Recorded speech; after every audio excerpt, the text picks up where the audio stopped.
evening, I'm Val Zavala. Jess has the night off. Tonight, our focus is thousands of miles away to the Kashmir region at the base of the Himalayas.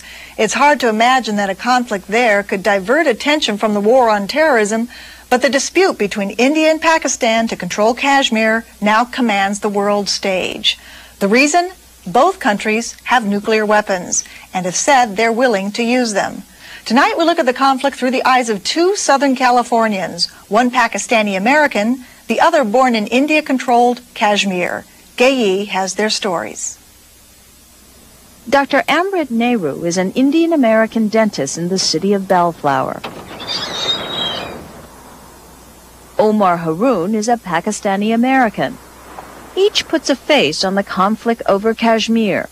It's pretty scary because India is talking war. It's saying that if Pakistan doesn't do this, doesn't do that, doesn't do this, there's a whole list of conditions, and if Pakistan doesn't do it, India is going to attack. We have lost our homes have been burned down, our properties have been taken, many of Kashmiri Pandits have been massacred, many of our Kashmiri Pandit women have been raped by the Islamic terrorists.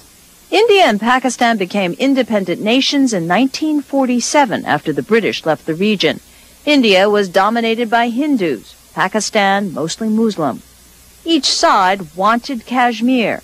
The two countries have gone to war twice over the region.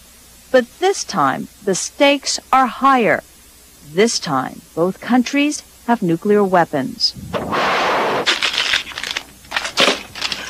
Nehru has worked in the U.S. for nearly 20 years. The certificate on the wall shows he was trained in his homeland of Kashmir. I was born and raised here, Srinagar. That is the capital, summer capital of the state. It's one of the most beautiful places in the world because God has created it to be the most beautiful place. Much of Kashmir belongs to India and a third of the region belongs to Pakistan. It's been locked in conflict since the creation of both India and Pakistan.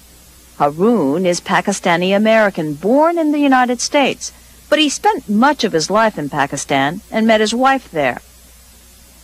He is Muslim, like most Pakistanis.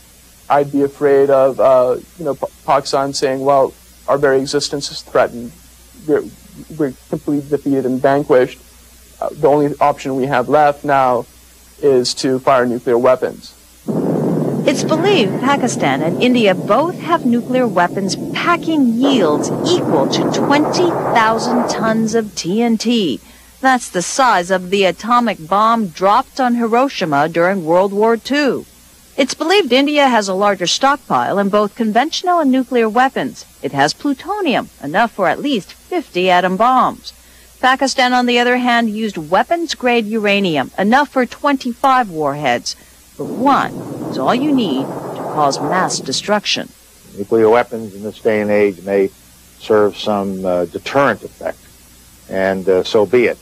But to think of using them as just another weapon in what might start out as a conventional conflict in this day and age seems to me to be something that no side should be contemplating. This is the line of control. That's where from these Pakistani trained terrorists cross over to Indian areas and start killing people, and some of them even go back. But Nehru says tensions have escalated along the border between the two nations. In recent trips back to Kashmir, he took these pictures of fellow Kashmiri Hindus in refugee camps. I feel very upset that America has not really given its whatever it should have done in that subcontinent. America still is pampering Pakistan, knowing that Pakistan is the epicenter of international terrorism. Both Haroon and Nehru use reports from Amnesty International and other organizations to bolster their positions. But the two have very different interpretations of what's happening along the border. State Department, as far back 10 years back, 1993, they wrote. There were credible reports in 1993 of official Pakistani supported Kashmiri militants. What India is saying is, it's telling Pakistan to stop this quote-unquote cross-border terrorism. But Pakistan has said that, we've done everything we can to stop that. Neither man wishes for war, especially if nuclear weapons were to be used. But Nehru says it may come to that. He visits India several times a year and keeps in touch with friends and family there. How do we care? How does it affect us? We have been living in miserable refugee camps. Those are the pictures. So it doesn't matter to us. It matters to Haroon. His wife Mariah still has family in Pakistan. Her parents are Pakistani. They love Pakistan, and they fully intend to be there and stay there. But she's definitely worried. Worry and fear are among the few things the two sides have in common, and of course, an awareness of the responsibility of nuclear weapons and the destruction they can cause. In Los Angeles, Gay Yee for Life and Times Tonight.